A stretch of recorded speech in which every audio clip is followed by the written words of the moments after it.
en el Hospital Vall d'Hebron durante 39 años y hace 8 meses me he jubilado y yo me dedicaba sobre todo a los defectos del tubo neural. He sido jefe del servicio de rehabilitación en el Hospital Vall d'Hebron y he colaborado muchísimo con los doctores Sauquillo y Poca en muchas cosas. A mí me toca además moderar esta mesa y les voy a explicar un poco la mecánica de lo que vamos a hacer. La doctora Poca me ha comentado que la primera charla la ha asumido y la ha mezclado con otra esta mañana, por lo tanto ya no la va a repetir. Y hablaremos, en primer lugar yo, porque estoy en el orden del programa de este modo. Después hablará la doctora Susana Boronat, neuróloga experta en todos estos temas infantil, neuróloga infantil, y la doctora Poca volverá a hablar para terminar la mesa. Como en la otra mesa ha quedado algún tema de dolor que no ha podido acabarse de hablar con suficiente tiempo, hemos creído que si hay alguna persona que quiere preguntar algún aspecto del tema del dolor que se ha quedado sin resolver, en la hora de la discusión de esta mesa también lo podemos hacer. Para mí es un placer estar aquí y agradezco enormemente la invitación de los organizadores de este primer congreso de la malformación de Chiari. Y yo les voy a hablar de la relación del Chiari 2 con los defectos del tubo neural y más específicamente con el mielomeningocele.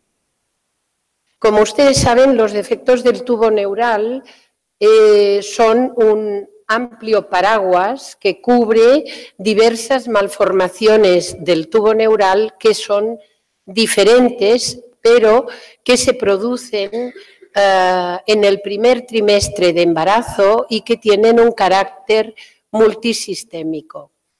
Hay defectos abiertos y cerrados.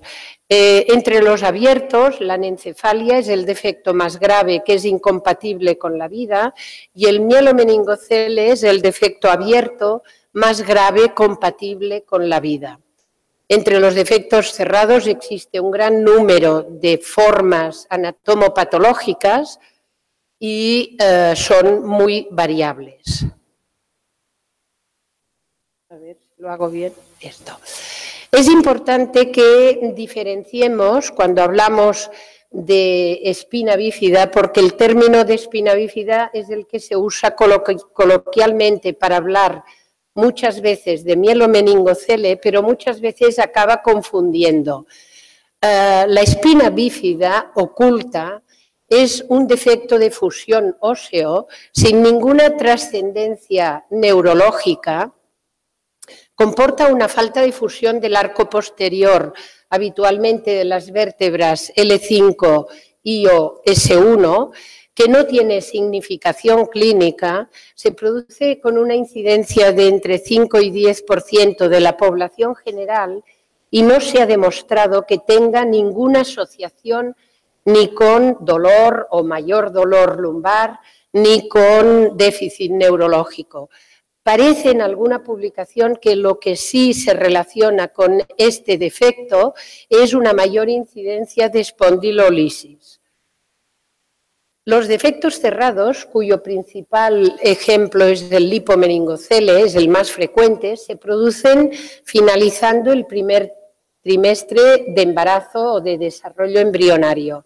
Son malformaciones que tienen poca repercusión neurológica en las extremidades inferiores, porque no afectan a la médula, sino que suelen afectar a las raíces nerviosas que salen de la médula y, por lo tanto, no producen un grado de parálisis importante, sino que producen un defecto radicular, a veces con mucha diferencia entre una pierna y la otra.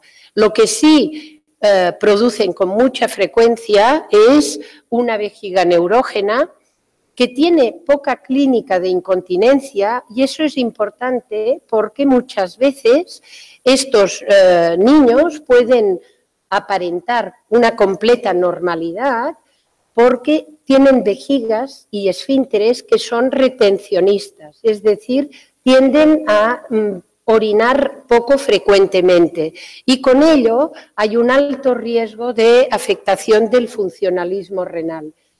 Esto ahora es muy difícil que pase, pero hace años, cuando todo esto no se conocía tanto, no era infrecuente que llegaran a la consulta pacientes de 15, 14 años con problemas de insuficiencia renal por no haber diagnosticado a tiempo y tratado adecuadamente una vejiga neurógena.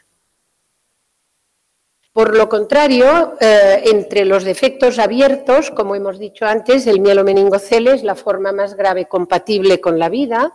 Es un síndrome plurimalformativo complejo que se produce entre los 23 y 28 días de vida embrionaria y representa una causa frecuente de discapacidad física en la infancia y la más frecuente de vejiga e intestino neurógeno. Es una malformación que tiene un carácter multisistémico porque afecta varios sistemas del organismo y en especial 3 de los más importantes: el sistema nervioso central, el aparato locomotor y el sistema genitourinario e intestinal.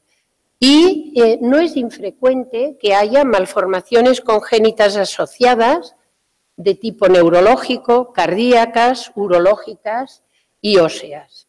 Realmente ahora en el diagnóstico prenatal, con el diagnóstico prenatal que ha cambiado muchísimo porque las ecografías en los aparatos de ecografía también son técnicamente muy superiores, el diagnóstico prenatal en manos de personas de medicina fetal, profesionales de medicina fetal con cierta experiencia, el diagnóstico es muy preciso y pueden llegar a ver pues deformidades.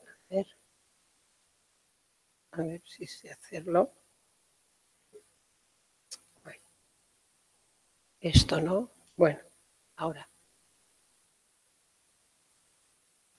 Como esta, es un pie zambo que en la ecografía en 3 dimensiones se ve perfectamente como el pie está deformado.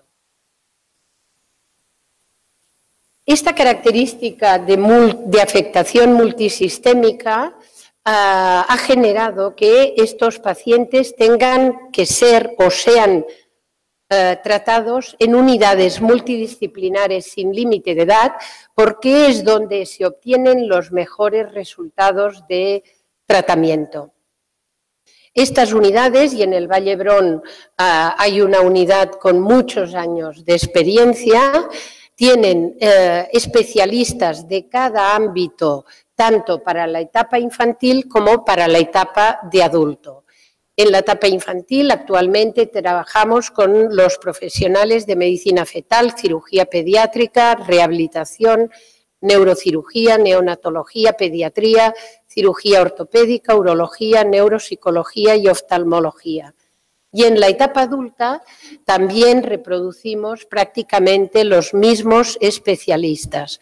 Como ven en la diapositiva, el coordinador de esta unidad es el médico rehabilitador, porque es el profesional que tiene una visión holística del paciente, puede seguirlo a lo largo de toda la vida sin límite de edad y puede aglutinar las diferentes y discutir las diferentes propuestas terapéuticas basándose en criterios de funcionalidad para estos pacientes, para obtener la máxima capacidad para poder defenderse en la vida.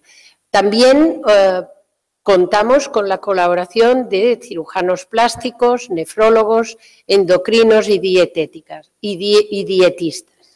Y esta unidad también tiene un área terapéutica y de apoyo tan importante como la anterior, compuesta por enfermería que conoce bien este tipo de malformación, los fisioterapeutas, terapia ocupacional, técnico ortopédico y trabajador social. De todas maneras, como siempre yo les digo a los padres, esta es una malformación congénita, no es una enfermedad. Y a estos niños no hay que tratarlos jamás como enfermos, porque no lo son.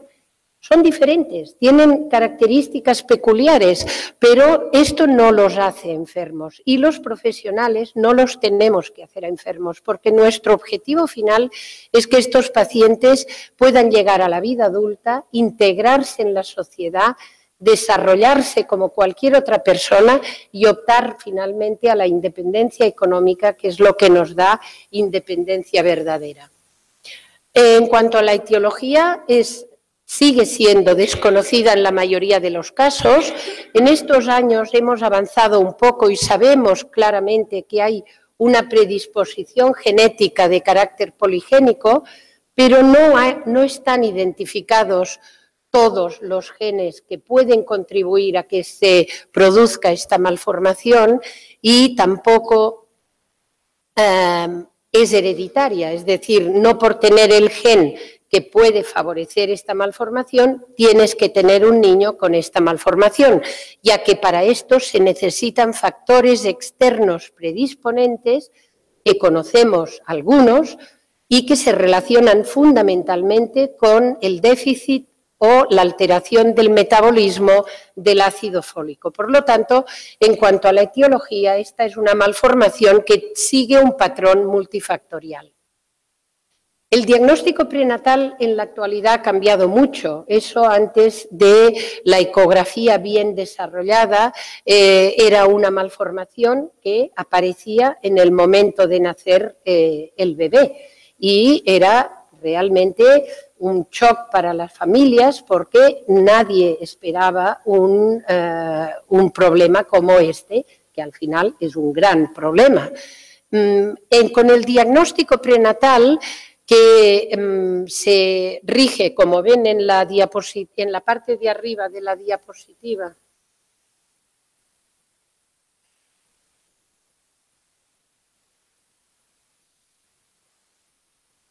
Qué torpe soy. Aquí. Vean aquí, en el perfil ecográfico, en la columna, estos son los cuerpos vertebrales, vean el defecto que hay a nivel sacro. Es lo mismo que se ve cuando el bebé nace, pero en la ecografía. Y ahí, en el otro lado, pueden ver el defecto de fusión aquí. Es el defecto de fusión y la médula estaría fuera del canal vertebral, ahí. Esto se acompaña además de dos signos definitivos que describió un obstetra, Nicolaides, en el año 1986, que son la malformación del cerebelo, descrito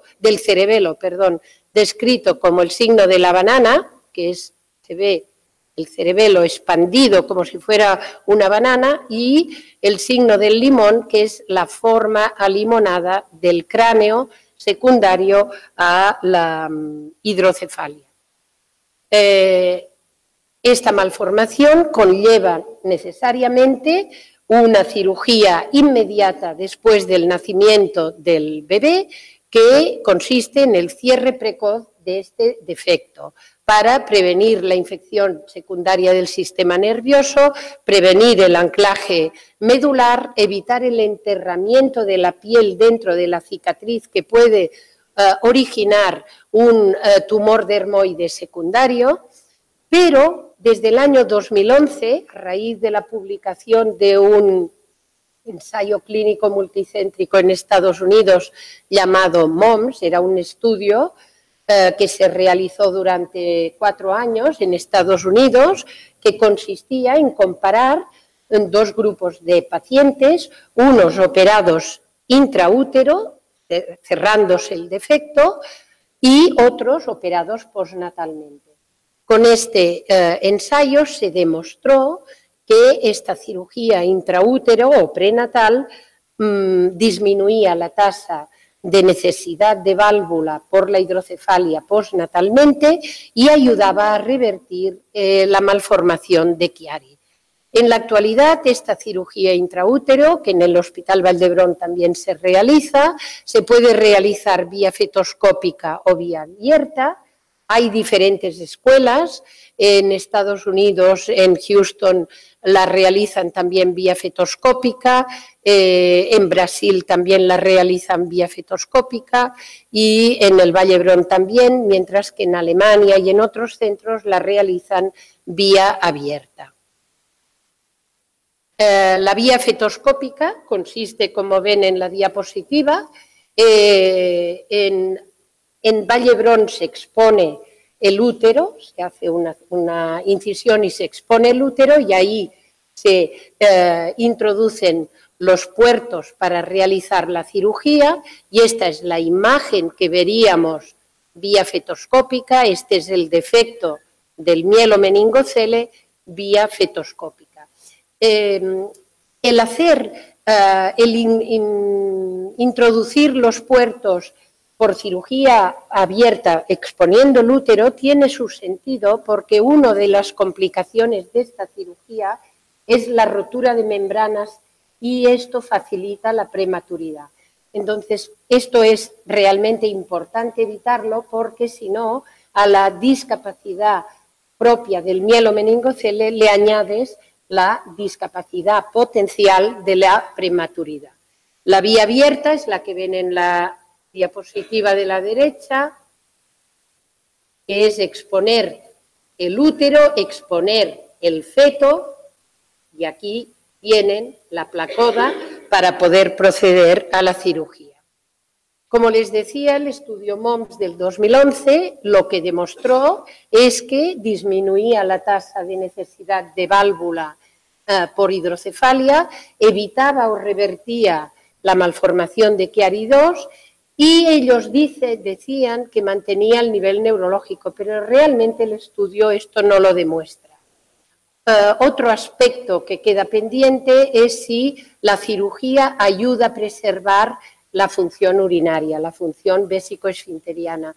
El nivel neurológico, el MOMS no lo demuestra y en el Valle d'Hebron desarrollamos una técnica para evaluar prenatalmente por medio de la ecografía, hacer una exploración neurológica y poder designar a cada feto un nivel neurológico, de manera que cuando informábamos a los padres les podíamos decir, pues este bebé tendrá el nivel neurológico tal, por lo tanto tendrá capacidad para caminar con o sin ayudas, lo cual es realmente para unos padres que están decididos a proseguir con el embarazo una ayuda importante para tranquilizarlos, porque les puedes ofrecer una información concreta de cómo será más o menos su bebé. Y realmente no nos equivocamos. En cuanto a la afectación medular, hay un nivel neurológico y nosotros trabajamos con 5 niveles funcionales. El dorsal, que serían los niveles por encima de la metámera dorsal 12, es decir, pacientes que no tienen movilidad en las extremidades inferiores y por lo tanto no tendrán capacidad de marcha. El nivel lumbar alto, que son los pacientes que pueden adelantar la extremidad entera porque tienen flexores y aductores de cadera. El nivel lumbar medio, que tienen músculo cuádriceps, que es el que hace la extensión de la rodilla. El nivel lumbar bajo, que es el E4 y el E5, que son los que tienen además músculos que flexionan la rodilla, y los niveles sacros que se descomponen en 5 niveles, de S1 a S5, y progresivamente, conforme baja el nivel, van teniendo más músculos presentes y potentes. Y esto se traduce funcionalmente en un pronóstico del desplazamiento, porque sabemos que según el nivel neurológico, fundamentalmente, aunque hay otros factores que pueden contribuir o alterar este pronóstico, pero el nivel neurológico es el que define primordialmente la capacidad de marcha o de desplazamiento que tendrá el paciente. Así que para los niveles dorsales sabemos que el tipo de desplazamiento que harán estos niños y futuros adultos será en silla de ruedas, aunque en algunos casos, niños muy motivados, hemos realizado una ortetización, ponerles aparatos para que durante un tiempo de la vida puedan manejarse caminando, aunque sea por interiores. Pero tienen que ser niños muy motivados, con mucha voluntad de caminar. Si no, la manera más eficaz y eficiente de desplazarse es la silla de ruedas. Los niveles lumbares altos son aquellos que no tienen cuádriceps, por lo tanto, tienen que llevar aparatos hasta la ingle para que les bloqueen la rodilla, pero pueden realizar marcha con estos aparatos y bastones durante la infancia, pero siempre necesitarán silla de ruedas para desplazarse por la comunidad. El nivel lumbar medio, por la presencia del cuádriceps, cambia totalmente la posibilidad de ortetización y nos permite poner un aparato por debajo de la rodilla, con lo que estos pacientes pueden deambular con este aparato y bastones por interiores y por la comunidad mientras son pequeños, necesitando silla de ruedas por la comunidad. El nivel lumbar bajo es un nivel que realizan marcha con aparatos cortos por la comunidad durante toda la vida, y ahí tienen un ejemplo, una niña que en los años 80 era niña y ahora es una adulta. Y el nivel sacro realizan marchas sin ortesis por la comunidad. En cuanto a la urología, es importantísimo realizar una evaluación del detrusor, es decir, la vejiga y el esfínter urinario, para saber qué tipo de comportamiento tiene la vejiga y el esfínter urinario.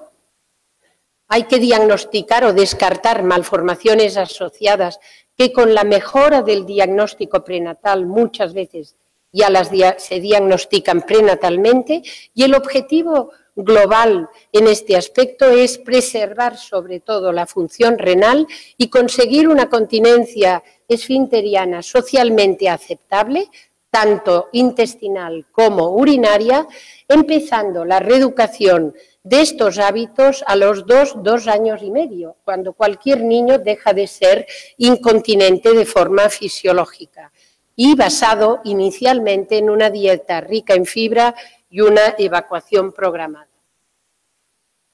Las secuelas en el sistema nervioso central, aparte del defecto medular, se centran sobre todo en la hidrocefalia, que tiene que ser evaluada inmediatamente y tratada siempre que se necesite con el tipo de procedimiento más adecuado, una derivación, el que se considere. A la vez hay que valorar la malformación de Chiari II y la agenesia o disgenesia del cuerpo calloso, que es muy frecuente en estos pacientes, y todo ello pensando en un objetivo clarísimo, que es preservación cognitiva.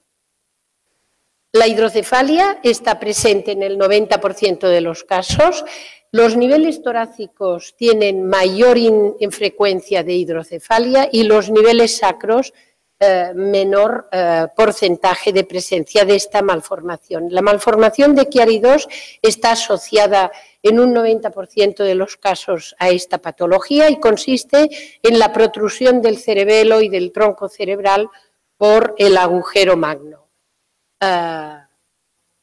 Hay un desplazamiento caudal de la porción inferior del vermis cerebeloso, el tronco encefálico, con una elongación del cuarto ventrículo, se produce una deformación y elongación del mesencéfalo y existe un foramen magnum habitualmente anormalmente ancho con una fosa posterior pequeña y puede haber un componente de platibasia. Esta malformación es necesario evaluarla y se evalúa en el contexto de evaluación de estos pacientes. Estos pacientes necesitan una exploración clínica completa con una evaluación de la movilidad articular y las deformidades articulares, una valoración del balance muscular y del nivel neurológico, de la sensibilidad, los pares craneales, los reflejos, tanto en extremidades superiores como inferiores, y esta exploración es muy importante realizarla lo más precozmente posible porque siempre te sirve de punto de referencia. Es una exploración que hay que repetir sistemática y periódicamente porque puedes detectar con esta exploración alteraciones que de otro modo no podrías ver porque no dan una clínica espectacular.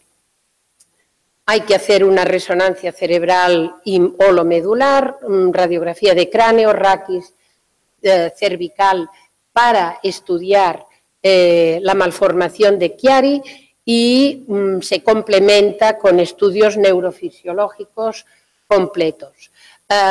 Es frecuente la asociación con imágenes de siringomielia cérvico-dorsal.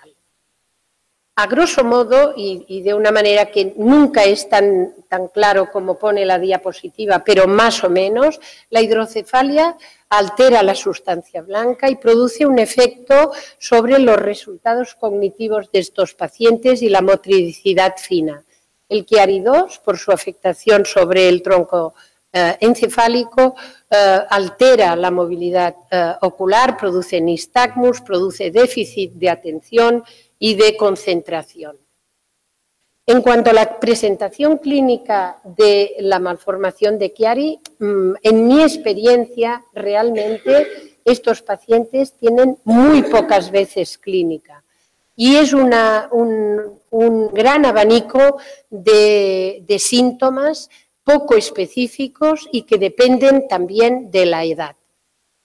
En los niños, los síntomas se pueden producir en los 2 primeros meses de vida y suelen ser muy importantes. Suelen ser de afectación del tronco encefálico con alteración respiratoria, aparición de apneas, alteración declutoria, con la consecuente posibilidad de neumonías por aspiración, y existe un alto porcentaje de mortalidad entre los 9 y 12 meses y es un problema realmente muy difícil de abordar, muy difícil de solucionar y afortunadamente muy infrecuente.